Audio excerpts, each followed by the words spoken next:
Hello and happy Saturday. Welcome back to Saturday Morning Comics. I am John. Welcome to John's Comics with Friends. This is the Saturday show where we just kind of run through what am I reading? What have I been watching? What have I been enjoying? We have a fun conversation with you hanging out in the chat. So hope your weekend is getting kicked off right. I hope you're having a fun Saturday. My thumbnail is all Andy Weir. If you've never heard of that novelist, I'm happy to get you in on all the information you need because he's got a film based on his most recently popular novel coming up here soon. And most of you have seen the Martian film with Matt Damon, more than likely. Whether you read the novel that it's based on, we can get into some of that. So, yeah, we'll definitely be talking about that. I am deep in the pit. HBO's fantastic medical drama with Noah Wyle in the lead. I've been watching that. I'll get into a little bit of that. I'm reading The Black Panther. I'm reading Queen of Shadows, a fantasy novel. So I got a lot of reading things to dive into, stuff to talk about. And it should be a fun little morning hangout. So hopefully everybody is getting their coffee, getting their day started. Although, I feel a sneeze coming. If you're back east, you're probably getting closer to lunch. So let's be fair. Saturday morning comics. Morning for me because it is 8:30. I got my Joker Gas Gotham mug going.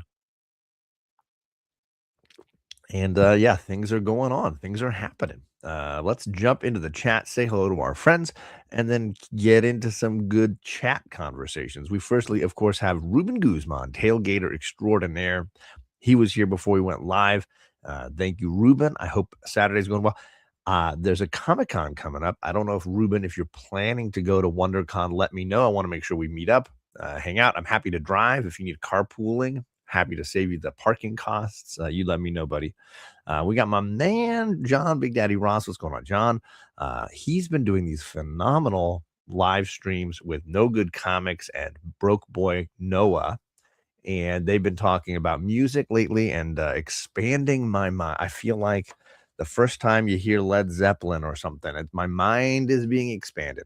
I'm expanding my mind. I need it because I'm a bit of a music moron and I'm very, I mean, I,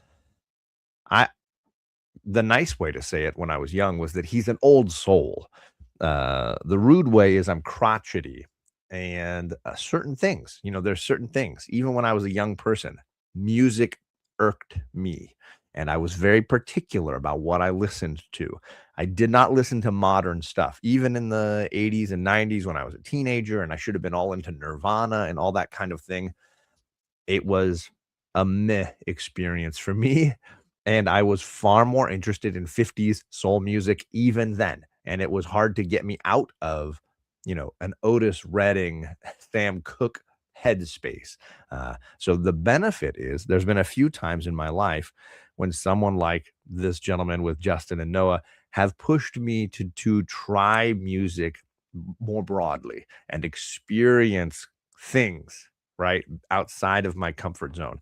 But music has always been a challenging area for me. I mean, movies, books, theater, I feel like almost every other art form, I like to think of myself as well read, well exposed, like I can appreciate a myriad, right? When it comes to film, horror, musicals, romantic comedies, science fiction, I don't really have a genre that I hate. I don't love camp, if you want to call that a genre, but for the most part, I can appreciate everything. And it's not like that for music. I struggle for music to get me anywhere. My gag reflex when someone's like, you should listen to this country album, or you should listen to this rap album, or you should listen to this death metal album. There's a gag reflex that occurs for me, and it's very difficult to get John to branch out. So thank you to those guys for pushing me out of my comfort zone. I think we all need that from time to time. Yes, JP, I did actually read a book. In fact, I'm already like 9 or 10 chapters into Queen of Shadows. So we'll talk a little bit about that. I'm back on the Throne of Glass wagon, and I'm hoping to make big headway on that this weekend, I should say. My man, Miguel, the Libro Paradiso is also our friend Gore Vidal, and a new video was dropped about Tin Soldier, great short story, and he reads portions of it and talks through what it meant to him. It was a very enjoyable video this morning. I appreciate it. And yes, that is what I'm implying. That is exactly what I'm implying. I think Scott Summers had the same experience. Some would say he's too old. He too is an old soul. I think Scott Summers is not an old soul. I think Scott Summers is a empty shirt. He he does whatever he's told.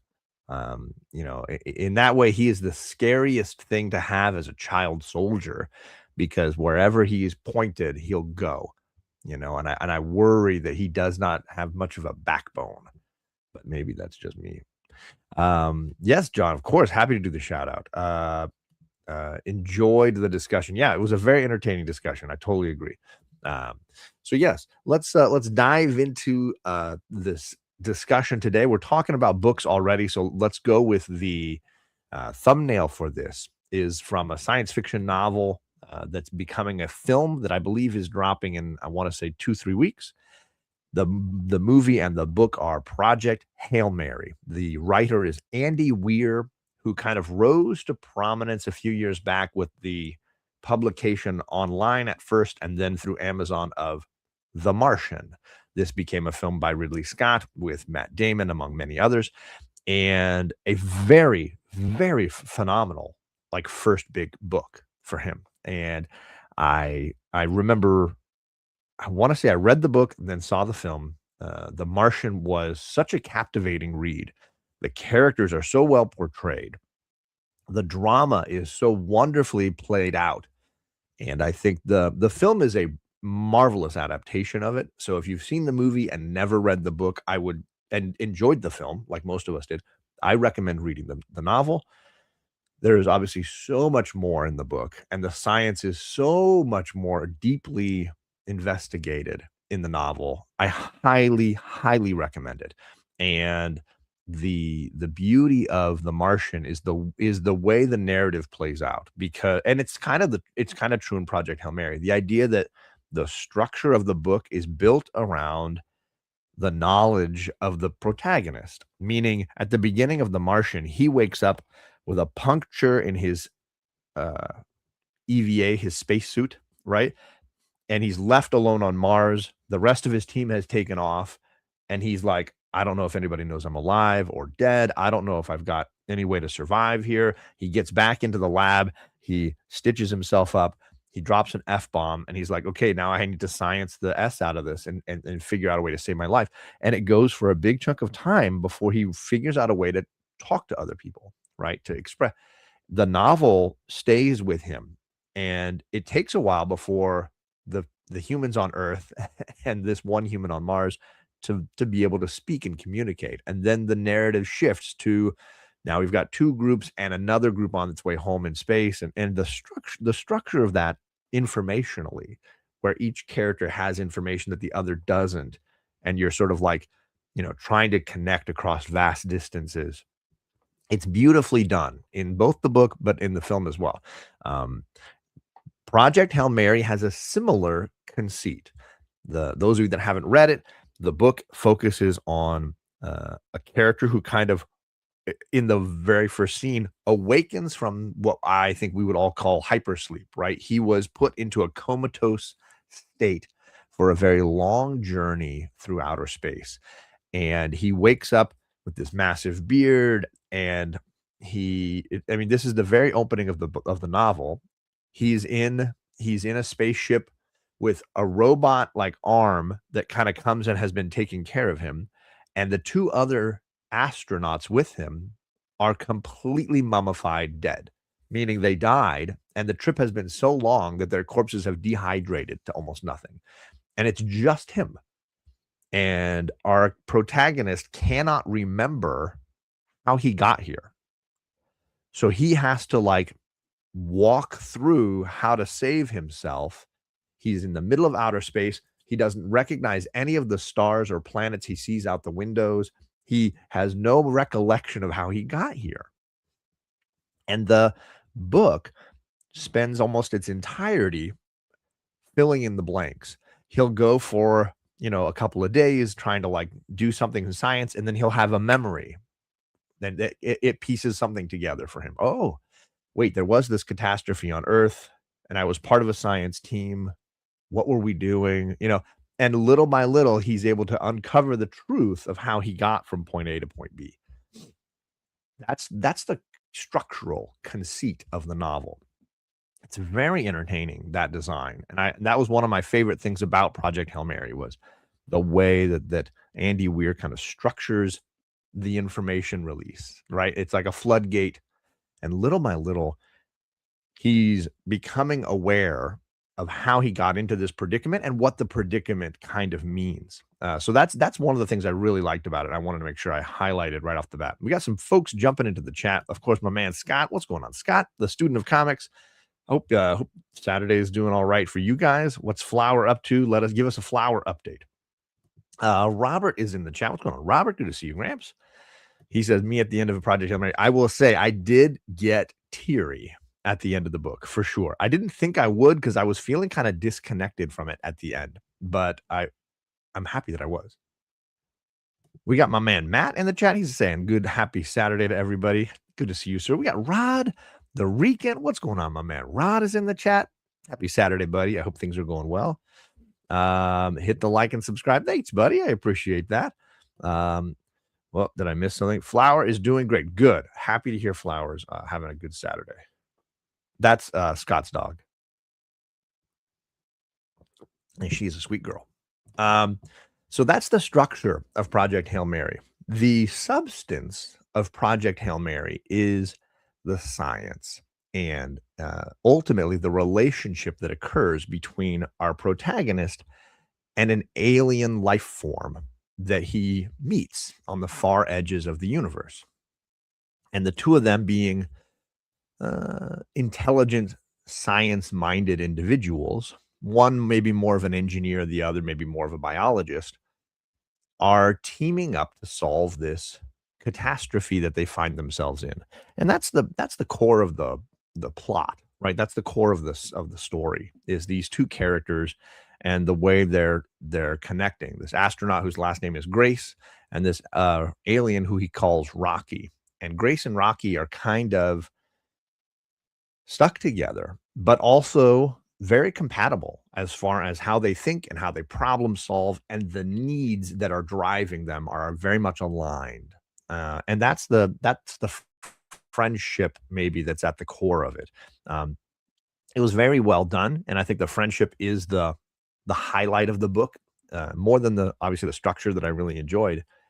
The substance of that friendship between Grace and Rocky, I think is the best stuff. And I could see, as a film, I think Ryan Gosling really doing a wonderful job of capturing that. He's very much in that same vein of what Matt Damon was doing in The Martian, as far as a scientist at their wits' end, just trying to survive, with this kind of gallows humor driving what they say and how they say it.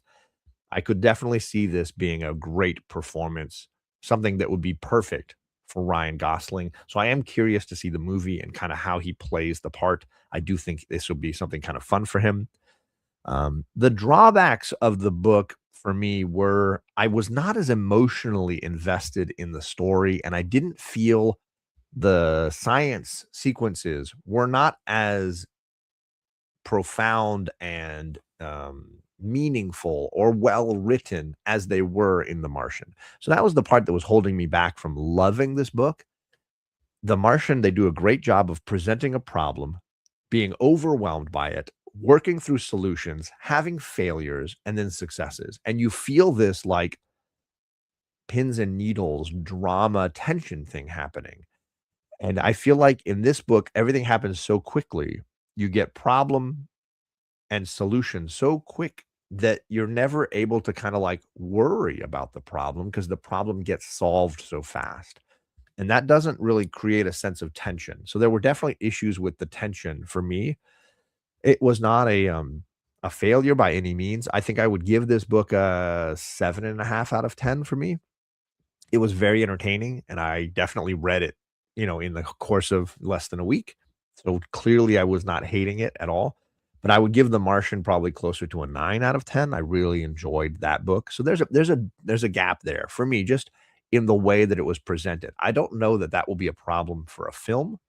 I'd be curious how they navigate it because obviously in a film you can cut some things down, you can expand some things out. So it'll be interesting to see kind of what the push and pull of the screenwriting takes for that.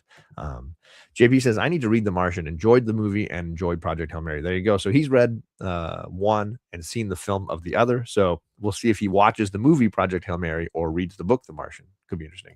Substance, seen Smile 2 movie was wild. Yeah, I don't want to see those movies, man. That's the Substance trailer was enough to let me know I don't need to see that movie. I'm happy to see Demi Moore looking smoking hot in anything, or what's the other gal, Margaret Qualley? She's a little young for me, but, beautiful women, sign me up.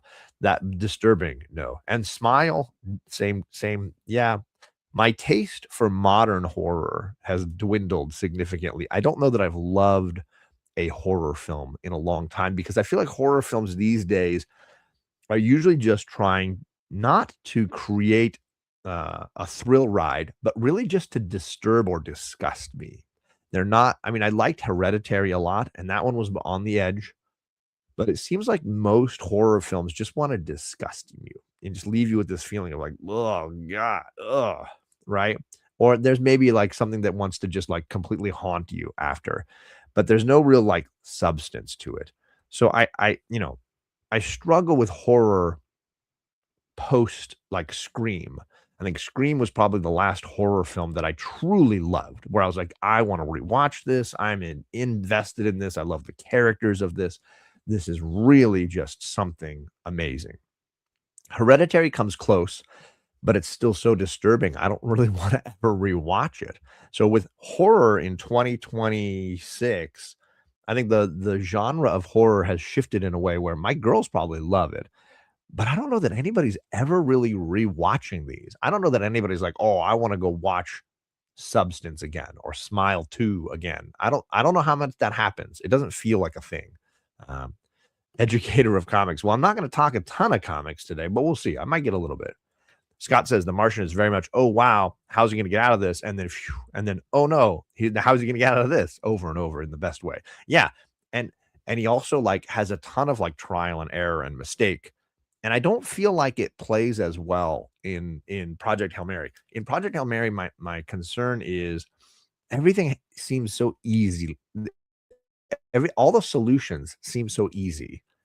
There doesn't seem like even when a challenge arises, it's solved so fast. I'm still trying to process that there's a problem, and he's already basically solved it. So it might just be that things move too quickly in Project Hail Mary for me, and as a result, you can't ever feel like there's tension because before you can really be in a dangerous place, it's fixed and we're on to the next thing.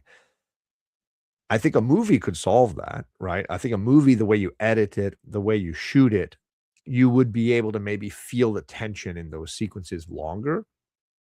I don't know. I don't know. I'd be curious to see how they truncate the story down to 2 hours and what it is that they keep and how they expand on those things. So I'd be curious to see what they do for this.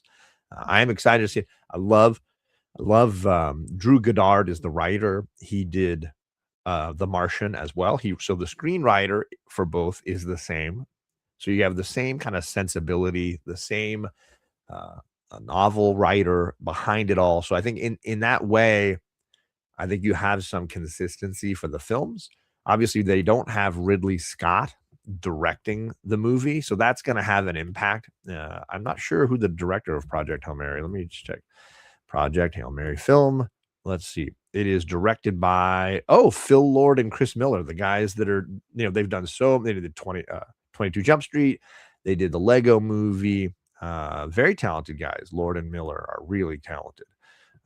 Let's see what else did they do. I'll look them all up for you. Those Spider-Man the animated Spider-Man films, they did those. They did Lego Batman, which I absolutely loved. Um, yeah, they do a lot of animation. They haven't done a ton of live action because they got in some trouble. I want to say they were working on and got fired from the Han Solo movie the Star Wars movie that they did. And they got fired because they like to do a lot of improvisation. They like to let the actors try things. They like to create comedy in the moment. And it's hard to do that on a massive science fiction budget where you have all these special effects that are having to get worked way in advance. You can't just change it at the last second. There's budgetary things that occur. And I think they went way over schedule, way over budget, and then they got fired. And then Ron Howard came in and finished the film. Um, and so I don't think they've done a ton of live action because of the way they like to shoot and make their movies. It's perfect for animation where they can get in the sound booth and run through the actors, record their voices doing a bunch of, oh, come back in, we'll record it again and do this line again. I don't think it's easy to do that on a big sci-fi film. So I'd be curious to see how they handle this. Obviously, they are not at the level of a Ridley Scott. So, that's going to be interesting to see how that works. Let's see. JP says he gave it an 8 out of 10. Really good, but never quite great. Lots of people really loved it. So, yeah, it looks like we gave it about the same score. Matt says, I recently watched this really scary show. It was terrifying. It stuck with me. Then I realized it was just the evening news. Matt, you are a delight. Ever since I started finding you in chats, I've been really enjoying your sense of humor, sir. And yes, 2026 is a S show. Absolutely. I can only handle so much of it. I can only handle so much.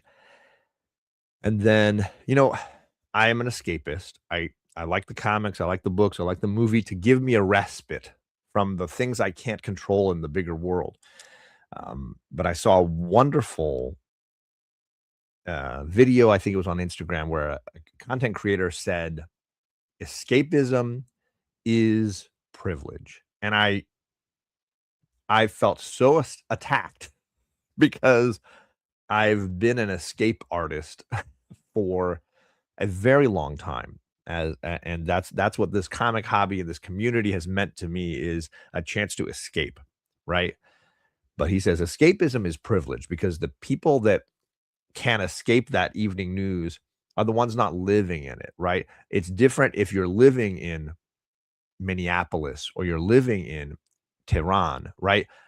Those people don't have the opportunity to escape through a book, through a movie, because it's happening in their house, in their yard, in their neighborhood, right? And that hit hard for me because it made me question my privilege for sure. And I loved that video did that for me, even though it was a painful truth to hear.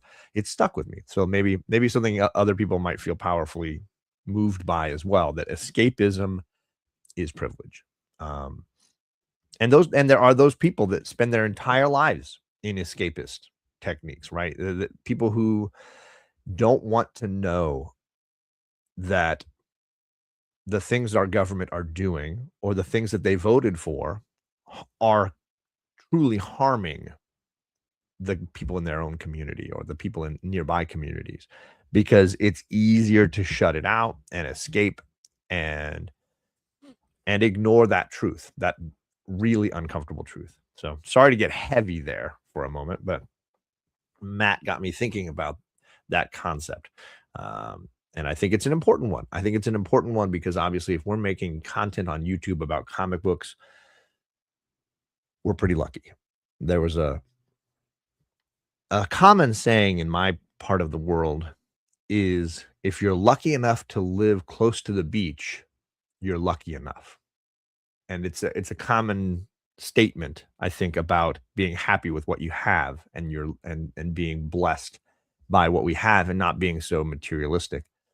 But it seems to equate to this bigger idea of privilege and the concept of escapism being a privilege, that if you're lucky enough to have it, you should appreciate it and understand that it's built on perhaps the suffering of people who don't have that opportunity. So I have just big thoughts for a Saturday morning show. Sorry, gang, it's not even noon in the United States yet. It's not even 9 o'clock here. So there you go. Some big thoughts. Got some friends jumping in the chat. We got my man Boggy, Boggy Delegate. What's going on, Bobby? Good to see you, my buddy. And we got my man Bruce. What's going on, Bruce? Kingdom of Nerds. Good to see you, Bobby and Bruce. I hope you guys are having a good Saturday. I hope I didn't just drag the drama down while I'm talking about science fiction books that I've used as an escape tool the last week. Dropping philosophy. Well, sometimes you never know what my Saturday show is going to be. It is akin to JP's whatever report that you get, at 9 o'clock in the evening, right? It's 9 o'clock in the morning for me now, and 9 o'clock in the East Coast in the evening, you get JP, and he'll be waxing rhapsodic about the stuff he's reading and the stuff he's enjoying, and you get two different perspectives, but we do share a brain on occasion. JP and I tend to be a little bit too aligned on occasion, uh, twinning, as it were. So there you go. There's Project Hail Mary. The film comes out soon. I think it should be a very entertaining ride, if nothing else. I hope it's as good as the book is. It drops on the 20th, so that's in what, 2 weeks. 2 weeks, and then the film comes out. It's got a very small cast because the movie is mostly going to be Ryan Gosling in a steel container, or an aluminum container, just doing what he's doing. Uh, so there's just something to think about. We got my man Carlito. He says, "Glad I missed the deep stuff on a Saturday. My weekends are escapist," and that's exactly what I was just talking about, buddy. I hope you're doing well, man. JP says, literally never know what I'm going to talk about during those. I do a little bit of planning. I like to know, obviously I make a thumbnail, so I don't talk about certain things, right? Uh, but I'm about to get into some TV here since we finished this.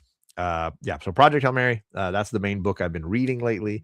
Let's talk about what the main thing I've been watching lately. This show, gang. Look, if you have HBO and you have not watched The Pit, you are so lucky. You have something amazing ahead of you. I did not watch it immediately because I thought this sounds depressing. And it isn't. It really isn't. It's wonderfully um, endearing. And I think it's not like full of hope. It is definitely built on the frustrations in the medical industry right now, in the healthcare industry, in the hospital field, in the emergency room field. So it has all of that background, which can be depressing because we all know the state of those things in our country right now. Um, but it's also about the people who very clearly care about doing what's right for people in need. And in that way, aligns with the education field that I work in, right? Where uh, there's a lot of parallels between education in this country and medical care in this country. And I think those things um, really align for me philosophically, as a powerful analogy and parallel here. Um, the Pit is incredible. So I would highly recommend it. I don't know that I could recommend it more. It's absolutely the best thing I'm watching, right up there with Shrinking right now. Those are the two shows that I think are they're just on a different level as far as the quality that you get from them. Noah Wiley is he is really developed into a truly phenomenal actor, and he's the tip of the spear for this show as far as a producer, as far as a performer in the lead role. He really is carrying the burden here. But then all of the supporting cast, all of these actors are really strong. The lady that plays Dana, the charge nurse, the head nurse, is so good. In fact, is my favorite character. Dana is such a great character. And again, all the supporting doctors are so great. I am not fully caught up, so I'm not gonna do spoilers or any of that. I finished season 1, I don't know, Monday, maybe? Uh, and now I'm about 4 episodes into season 2, so I'm a ways behind on season 2. I think season 2, they're on episode 8 or something like that right now, so I'm behind. I'm catching up, but I will probably be caught up by the middle of next week. It is phenomenal. It is must-see television, and if you have HBO, you deserve to watch it. My only and I don't even wanna call it a critique. My only criticism, I don't even wanna call it that. My only, challenge in watching it is the realism, right? They want this to look and feel real, which means the cadavers, the blood, the things they show you get graphic. Like, there are definitely some graphic bits. It's usually every episode there's something, right? Every episode there's a glimpse of something or an injury of some sort that is a bit much. And if you've seen ER or which is another Noah Wyle show, then you are prepared for those things, but not on this scale. This is HBO's ER, right? Right? You get all the swear words, you get all the nudity, and occasionally it gets extra graphic. And it is it's rough. I can think of 3 or 4 moments across the first whatever we're at now, almost 20 episodes. Um, 3 or 4 episodes that really just I had to look away. Like, I couldn't look at it. I couldn't look at the television. And that's so if you are sensitive, if you've got a sensitive system when you're watching television or movies and you can't, handle blood or any of those things, this might not be the show for you, but I do think it rewards you in that it's not trying to protect you from it, right? It's not trying to shield you from it. It's trying to get you to understand and appreciate what these people who work in this field of emergency medicine do every single day for as much as 10, 12 hours a day, back to back to back. And how glad we should be that this exists, and how mad we should be about the privatization of this. How mad we should be about these equity firms buying hospitals and charging them rent and ruining emergency medicine. Private equity sucks on a good day. Private equity sucks. Private equity in hospitals is a crime and should be a crime. Private equity in hospitals should private equity investors in hospitals, I mean, jail time. Like, just lock them up. Lock it is a crime. It's the same with prisons in our country. That's my soapbox if you want to see me stand on it. Private equity should not be involved in prisons, and private equity should not be involved in healthcare. Just not. Just not. And so if nothing else, this show should fire you up to be very vocal about that frustration, because there's plenty of awful things for private equity to be investing in, and they don't need to be involved in healthcare and prisons. And everyone should be in agreement on this. Everybody should agree that those are things that are for the community good, and they should not be about money for investors. That's not what they should be about, right? Money for doctors, money for nurses, money for the hospital, meaning the building with its need for infrastructure, not money for investors. No, thank you. So that's my little soapbox there. So sorry if that frustrates anybody. I'll go back to some comments in the chat. Carlito says, I like Noah Wiley, but I'm not sure I could bear the pit right now. Yeah, I mean, obviously, I was just in the hospital for my dad's quadruple bypass. And that, of course, went swimmingly. It went really well. And I'm very grateful for those doctors and surgeons. But that's not ER medicine. That's a very different kind of medicine, right? My dad was scheduled to go in, and they put it into the surgeon's time, and they had a room waiting for him, and it was all in the care of my dad. This is very, emergency medicine is a very different beast. And when you need it, you need it. And we should be lucky that it's there, right? Gore says, CBS News reported a story about a doctor who adopted an orphaned boy having a heart operation. She met him when he was alone, waiting to be prepped for surgery. Afterwards, she called her husband about him. Oh my God. Wow. That's beautiful. This new season of The Pit, they have a baby left in a bathroom, and they're kinda caring for it. Baby Jane Doe is what they're calling it, little baby Jane Doe. Um, and it's just heartbreaking. You can see how it impacts all the different characters in the hospital and this baby that everybody's kinda taking turns watching over, and nobody can find the mom, and yeah, very, very intense stuff. You can't sugarcoat the depths of reality. I mean, that's true. Very true. The baby had siblings. She then convinced her family members to adopt them, and they did. Wow, what a story. Holy cow. Uh, I mean, right there, Carlito, preach, preach, Carlito. What's going on? Kenneth Bird in the chat. What's going on, Kenneth? Good to see you, my man. We're ranting and raving about healthcare because we're watching The Pit, and I think it humanizes a lot of those stories that are easy to dismiss because they're happening in Congress or they're happening on the news, but they're not happening in your backyard. So, yeah. Unfortunately, with unchecked capitalism, it'll never change unless the system gets changed. Whoo, dang it, Carlito. Just when you think you and I have like disparate politics sometimes, you say something like this, and I'm like, let's crack open a bottle and solve the world's problems, man. You and I together, we can do it. I believe in you. So yeah, The Pit, so good. I've had no other than some gag reflex moments for me, I've had no disappointments. Every episode's been so good, and I immediately want to watch the next one. I'm going to be tragically upset when the series ends for season 2, and I have to wait finally a year to watch season 3. I'm going to be supremely disappointed when that day comes around. Um, and I don't know, maybe I go back and rewatch ER to try to get a little Noah Wiley doctor fix. I don't know. But it's that good that I can't imagine being without it when it's done here in a few weeks, maybe a month.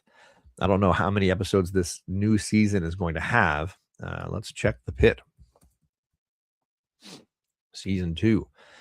Um, let's see, renewed for how many episodes? There's going to be 15 episodes, and the final one will air on April 16th.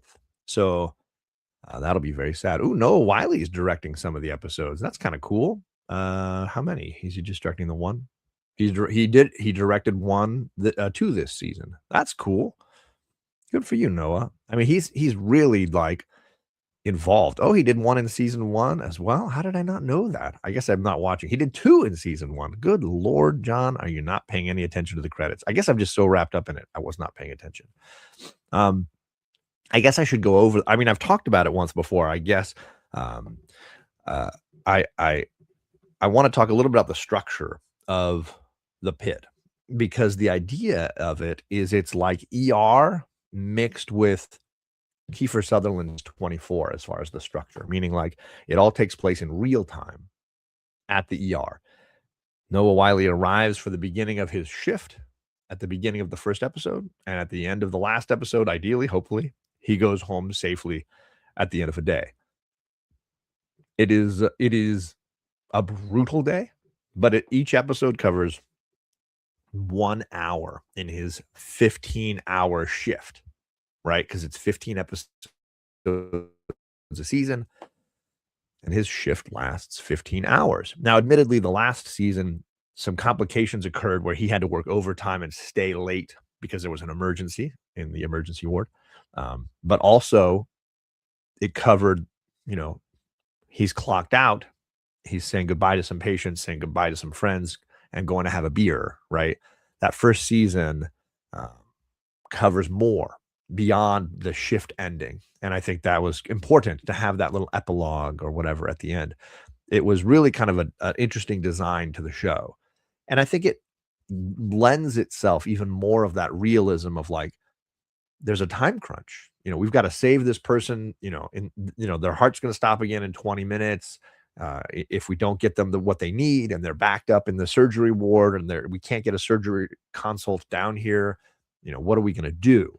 And it puts a level of immediacy to what they're doing in the ward that I think really adds authenticity. And I think that's been one of the better things I liked about it. But really worth the time. And again, there's a lot of stress and tension to it, but there's also these really wonderful human moments when characters in difficult, stressful situations lean on each other, or some of those situations bring out the worst in people, and how do they deal with seeing that in themselves? The fact that I needed a minute and I broke down, how do I reflect on that, right? The fact that I'm you know at, at the beginning of the first episode, Noah Wiley goes up onto the roof to find the attending resident in charge of the day shift to check in on him because they're swapping out, right? And he's on the roof on the other side of the rail looking down, and it's this, like, I'm not really thinking about jumping, but I'm here kind of a moment. And there's a humanity in that, right? Like, I need this moment. I need to know that I'm not going to do it. I need to be able to stand on the ledge, look down, and turn around and go back to work. I need that to have some agency over my life. I need this moment. It's a powerful way to start the show. It was a powerful way to begin the whole thing, for sure. Um, let's see here. Uh, Scott saying, "Comrade." Yes, I'm glad you can't be put into a political box. I'm glad. I think none of us should be, right? Now you're talking my TV language. 24, great show, right? And I think there's not a lot of shows that have really gone through that, minute by minute, television aspect aside from these two shows. I don't think there's shows that really pulled it off to the level that The Pit and 24 both pulled it off. Scott says, I was confused that they turned Dale Keown's The Pit into a medical drama, but here we are. I don't think that's what happened. Monica Bellucci's Principles. I don't know that she's involved in any of the things we're talking about, but I'm happy to hear her principles. Is it better than Lost? Look, brother. One of these shows I've watched 20 episodes of, and the other one did 6 seasons of about 20 episodes a season. So it's not a fair comparison. It's like comparing a phenomenal uh, sip of whiskey in a little tumbler versus the bottle I bought that I brought home that I'm going to use for mixers, right? Like, I can enjoy both, but it's hard to compare them, right? The longevity of Lost and the impact it had on my viewing, it's hard to compare. Now, if The Pit gets to 130 episodes, now we can compare it. Now we can talk. I've always had the issue. This has always been a complaint of mine, is that the current era of television is so vastly different than the era that you and I, Carlito and Gore and Scott came up with, right? In television. That era would have television shows doing 25 episodes with commercials, no nudity, no swearing, all of these, controls over what they could show. And they had to turn them out 25 episodes in a season. And their budget, comparatively would be very similar to a 10-episode season of Game of Thrones, but they would have to stretch it to 25, right? And there's no comparing, I think, an HBO 10-episode season to a 25-episode NBC CBS series. I don't think it's a fair comparison, the same way that I don't think you can compare a studio album to a live concert. Like, I don't think those things are comparable in a lot of ways. And yes, they're both music, or yes, they're both television, but the constraints are so vastly different, and the expectations on the viewer are so vastly different that I struggle to make those comparisons anymore. I love The Wire and I love Lost, and I think there is a lot of similarities as far as structure, but it's not fair to compare them in quality, because I just think what one could do versus the other, if anything, makes me appreciate a show like Lost or 24, or ER or West Wing or whatever more, because of what they could do inside of a very rigid system, where the commercial breaks have to fit and what you can say or do, or, you got to have a sweeps week episode with a special guest star, or you've got to have a finale with a certain thing. Like, they had to do so many things to the, how many times a year? Oh, it's sweeps now. Oh, it's sweeps week. Who even talks like that anymore? It doesn't even exist, right? So I feel like what a show had to do previously versus what a show can do now, or even what HBO was doing at the height of its launch when you had Sopranos and Sex in the City, what they could do versus when you look at the other side, what Lost was trying to do. I don't. It's just a really unfair comparison. It really is a hard comparison to make, and both of them can be exceptional, but they are not the same thing. And that's a big important distinction to make when comparing TV series. I think the era that it happened in is very vastly different. Um, I'm assuming you're talking to me, so thank you. Now you got me interested in The Pit. Unfortunately, those I know who have seen it just talk about the graphic nature. They didn't share a story like you just did. Now I want to see it. I hope you do, Gore, because I was very much hearing the same kind of talk about how graphic it was. But the second I understood the nature and the thought process behind it, and the second you get to know some of these characters, like that charge nurse Dana is so freaking good. She breaks up a fight in the waiting room at one point and she screams at the guys, this isn't Philly. This is a hospital, damn it. It's like the fact that she's like treating anybody who fights like they're in Philadelphia, and we don't act like Philadelphians, for crying out loud. Like that's her biggest burn on these people. The way she phrases things, I just absolutely adore that character. 10 episodes is prime. It's crazy how they used to do 20. Yeah, there was a season of Lost that did 26 hours. 26 hours of television. Now, some of those were like a 2-hour episode, right? But you have to count it as an hour of TV, right? You don't get to say, oh, they only did 23 episodes when 3 of them were 2 hours long. Like that's 26 hours of television in a year. That is insane.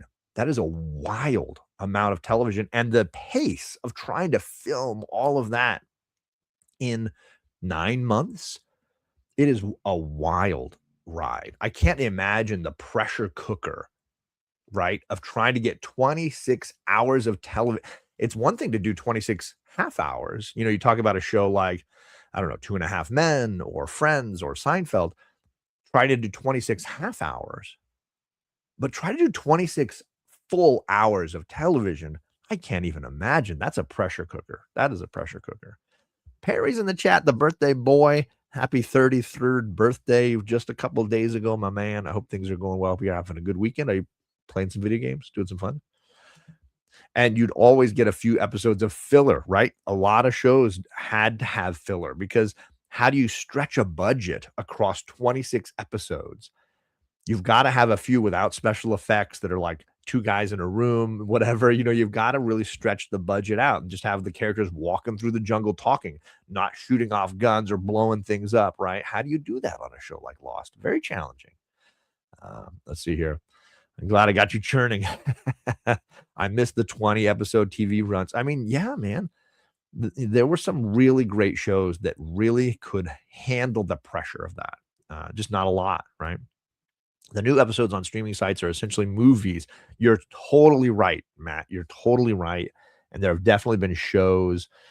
There's a great show on Netflix called The Diplomat with Carrie Russell. And, oh, my God, the guy who plays her husband is so freaking good. And I'm Rufus Sewell. Rufus Sewell, great actor. Really done some really quality films, but he plays her husband. He's the best part of it. The Diplomat is a great show, but it feels like massive movie. Each season feels like a movie, a really long 8-episode, whatever movie. And I've loved that show. That show's been fantastic on Netflix. And I think they've done 3 seasons. Great cameos, great actors all around. But yeah, totally feels like films for sure. Ian says, oh, we're talking The Pit. Great show. There it is. Yes, man. We got aggressively in the chat. He says, I've been saying this for a long time in the Star Trek space that now that the second richest guy in the world owns that franchise, I don't want any of it. You're not wrong, man. I am absolutely horrified at the idea that a billionaire might change the core philosophies and tenets of Gene Roddenberry's vision of the future, because that is a nightmare scenario. Ron Moore, who in my opinion is the second coming of Gene Roddenberry, Ron Moore, who did a ton of writing on various Star Trek shows and then later relaunched Battlestar Galactica and did a phenomenal job on that, is, in my opinion, the only person that I've felt like had the same mindset of that vision that Gene had. And I'd be very worried about that. Absolutely, for sure. Yeah, Baby Jane Doe, little Baby Jane Doe, Baby Jane Doe. I've been rewatching the 90s PBS programs from England, like Reckless. Prime Suspect is so good. Prime Suspect, yeah. And of course, yeah, the adaptation of Pride and Prejudice. I think I've got the DVD set of that. So good, so good. You'd probably have to give up your morning show if you were on a 24-hour episode. Yeah, that's a lot. That's a lot, right? Gore, I had just ordered the Blu-rays for the Perfect Sherlock Holmes series with James Brett. I don't know that I've ever seen that. I may have to look into that, bud. Diplomat disappointed me. Oh, in season 3. They had some big twists in season 3, right? Back in my days, 20th episodes came out every year. That's exactly how I sound, right? What are you gonna do? Rufus Sewell was good in another 90s adaptation of Middlemarch. Ooh, I'll have to look for that. Kurtzman has destroyed Star Trek. That's a disappointment. That's too bad. But yes, I'm going to look into Jeremy Brett as Sherlock. Was this a television like thing that they did on the BBC back in the day? I'd be curious to hear more info on that, Carlito, because we are big Sherlock Holmesian fans here. The girls have watched all of the Cumberbatch version. Of course, they've seen some of the film versions. Charlie loves Elementary, the TV series with Lucy Liu. So good. I think she's almost done with it. I think she's almost watched all of it. And then we've watched several of the Basil Rathbone films. We got a wonderful box set from our friend Sarah Rodriguez and her husband. And it's a great way to watch those old black and white films. So I'm very curious to hear about this. An 80s PBS BBC version. I'm going to have to look this up and see if I can find it streaming, or if I need to get the same box set that you've got. Charlie's birthday is in September, so if I buy it, wrap it up, hold on to it, right? We are big Charlie. Firstly, Charlie's favorite genre is mystery, like of anything, books, television, whatever. She loves mysteries, like loves it. And Sherlock is prime for her. Absolutely. They were all good, but Jeremy is the Sherlock I always imagined when I read the stories as a kid. That's amazing. I love hearing that. I mean, obviously, Basil Rathbone, I think, was my first vision. And then later I saw, what was the Mouse Detective, the Disney film, which plays on Basil Rathbone's Sherlock, right? So those were my visions back in the day of what Sherlock was. But then I think I just watched so much of the television series Elementary with Johnny Lee Miller. No, it's not. Is it Johnny Lee Miller? No, it's not. Crud. Oh my God. Did I just blow it? It's not Johnny Lee Miller, is it? Elementary TV series. Oh my God, John. It is Johnny Lee Miller. Okay. Feel better. I watched so many hours of Johnny Lee Miller playing the part that he kind of became my vision for the character in that he had these, physical quirks that his skill would be predicated on a level of autism, that his ability to have this observational talent would be, I think, signs of a very manic brain, not a very orderly, structured brain, but a somewhat haphazard mind. And I think there's something lovely about that Johnny Lee Miller performance that I really, really enjoyed. And I think he was able to show how this very intelligent, observational mind would need certain parameters to keep from going off the rails. And I think that's what that show did for me that I really enjoyed. Something to think about. Let's see. Also, Sherlock Holmes Murder by Decree, The 7% Solution, Mr. Holmes by Ian McKellen. And lastly, there might be Giants by George C. Scott. Thank you for those. Lefty Blues coming in strong. Let's see what else we got here. Um, Aggressively says, if you've never read the Sherlock Holmes original stories, they're definitely worth checking out because he solves so many crimes by lighting things on fire. Oh, I love that. That's fantastic. Old man voice is great. I can see it, complete with the shaking fist and telling youngins to get off your lawn. Yeah, that's what I'm going for. I'm going for that Clint Eastwood Gran Torino feel. Let's see, 80s and early 90s. Okay, good to know. Good to know. I'll have to look into some of those. Yes, Great Mouse Detective, man. No one talks about it. It is very entertaining. Sickos in the chat. What's going on, my brother? I hope things are going well, man. My wife really liked The Pit. I've been loving it for sure. Johnny was good. It's like the Joker takes all different times, and that's the fun of it. I can even enjoy what Robert Downey Jr. was trying to do, even if it feels a little odd. I could appreciate it. I like the banter with him and Jude Law, right? That worked. But Johnny Lee Miller and Lucy Liu had something great too. That chemistry worked really well for me, and I think there was a very beautiful, like epic arc. Because again, 20 episode seasons, they were doing that. That's what Elementary was. It was 20 episodes a season, 8 seasons or whatever of the show. It was definitely a lot for sure. John is in the chat still. He says, Gran Torino, great movie. It is a very good movie. Clint Eastwood, very talented gentleman. So I've gone through, I think we've talked about The Pit to an extreme here. I don't know that there's a ton more to say except watch it. I highly recommend it. Let's see. I've got one last book to talk about. I'm going to save, and then I'll talk about what's coming up on the channel because I got some shows that I'll be on other channels, but I'm reading Queen of Shadows right now. Some very big announcements came from the author of Queen of Shadows. Her name is Sarah Jane Moss. What's going on, Wellbore? She announced that there are potentially as many as 4 novels coming in the very near future in some of her popular series.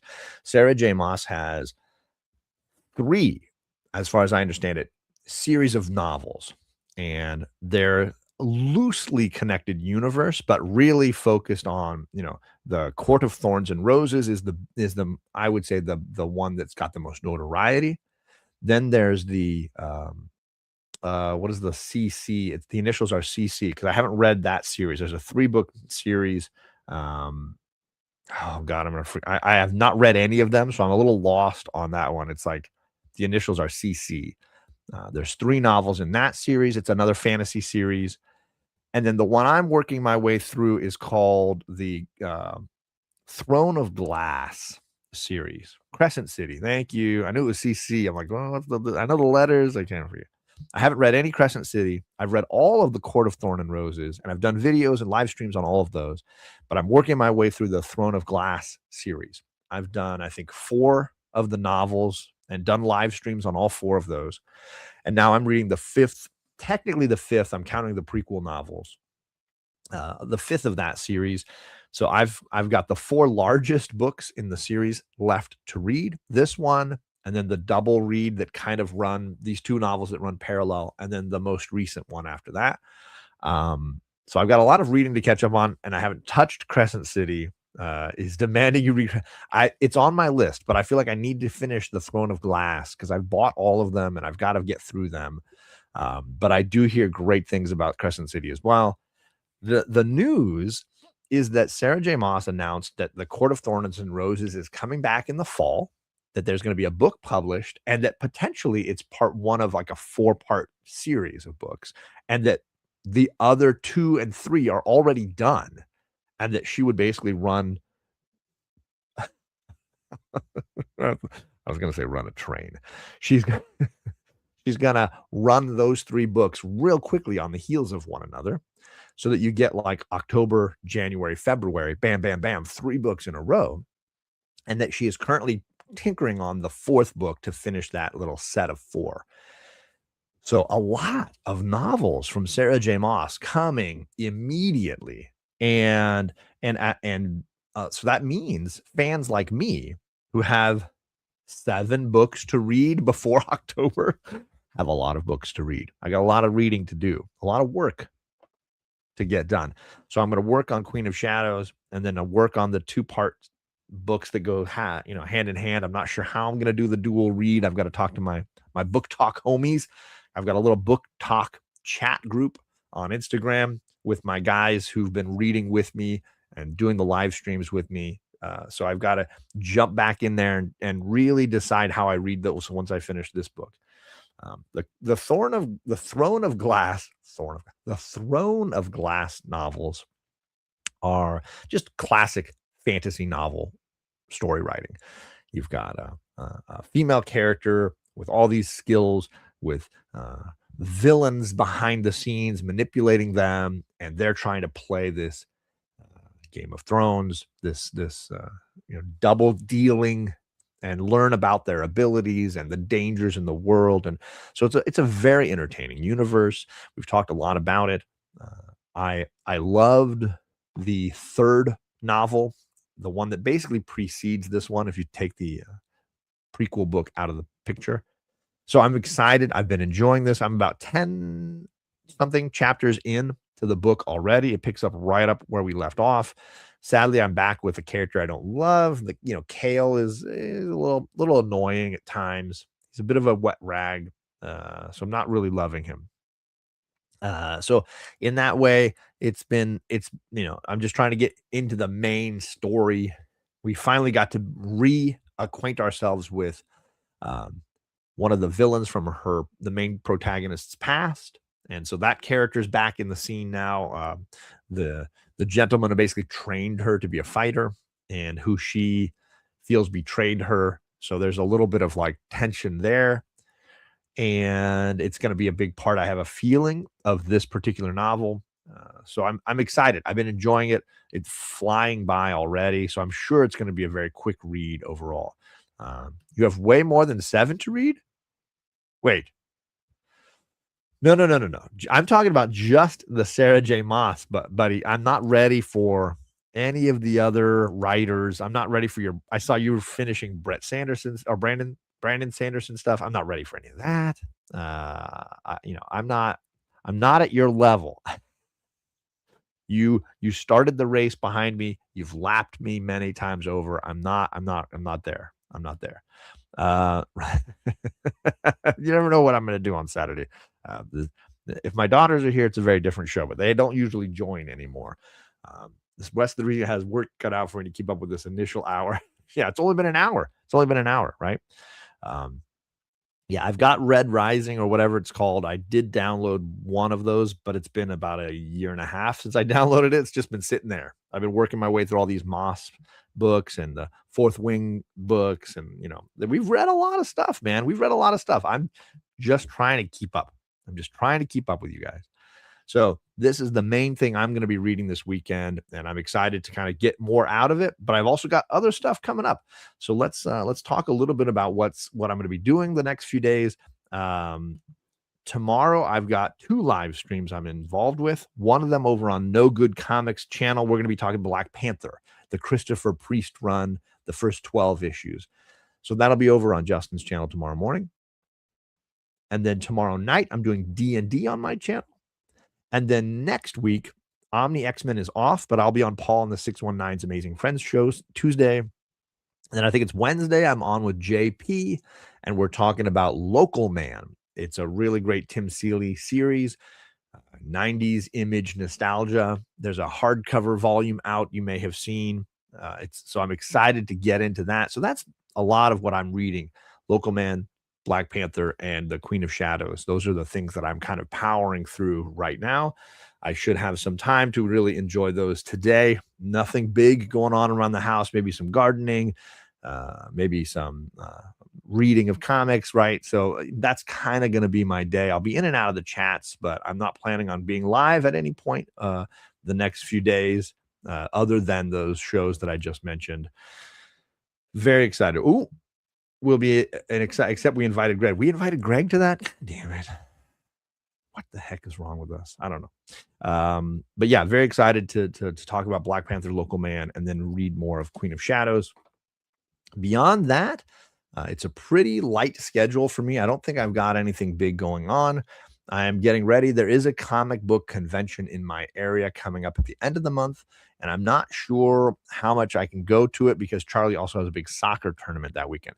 I've got to go to some of the days. I don't know if I can do all of the days. So those are things that I've got to kind of balance, real life stuff. What are you going to do? Hey, Chris. Oh, sorry, I missed him. Chris, the comic vet's in the chat. What is going on? He had an early day over on Rob Fatstack's YouTube channel doing their slabs show, their only slabs show today. And they had DVH, Dr. Von Hoot, live from the spiral dimension on the show with them. It seemed like a good fun time, although I was jumping over here, so I only caught a few portions of it. But I hope you're doing well, Chris. And Chris, I would love to be on. I don't know if you're doing your Wednesday night show this coming Wednesday, but I will actually be able to go to my shop and have a nice little stack of books finally for the first time in 3 weeks. If you got a link for me on Wednesday when that comes around, shoot it my way. I should be able to do that Wednesday night. I haven't been to the shop in a few weeks, so I had nothing to share. I would have been a limp noodle in there, so it was kind of a waste, But I do want to join. Gore says, I understand betrayal. Kirsten Dunst got married and moved 2 hours away from me. I think she did it just to spite me. Fortunately, I have Natalie Portman. That was how I read. That was the dramatic reading of your comment. Matt says, being serious for a second, thanks, John. Every stream of yours that I've ever caught has been a great time. I always feel better leaving than I did when I got there. Wow, Matt, that's going to be the highlight of the day for me. Absolutely. Thank you for taking the time to say that and filling, as I say at my school all the time, for filling a bucket. You filled a bucket today for me. So thank you for doing that. I think not a lot of us do that and spend time filling the buckets of other people. And I think that's a very important thing to do. So thank you for doing that for me today. Wednesday is local man. Okay, good. I thought I had it right, but I want to make sure. Need to see those Ivies, right? I always go on Chris's show when a Poison Ivy book comes out and I got all the covers. So definitely will use some of that, right? Keep hope alive. Keep hope alive. Yes. I'm going to get out of here. I'm going to go on with my day. I'm going to go about reading and spending time with family for sure. It's all right. It's all right. Somebody's got to. Lord knows I live with teenagers right now, and that they're not going to do it. That's not a thing. That doesn't happen.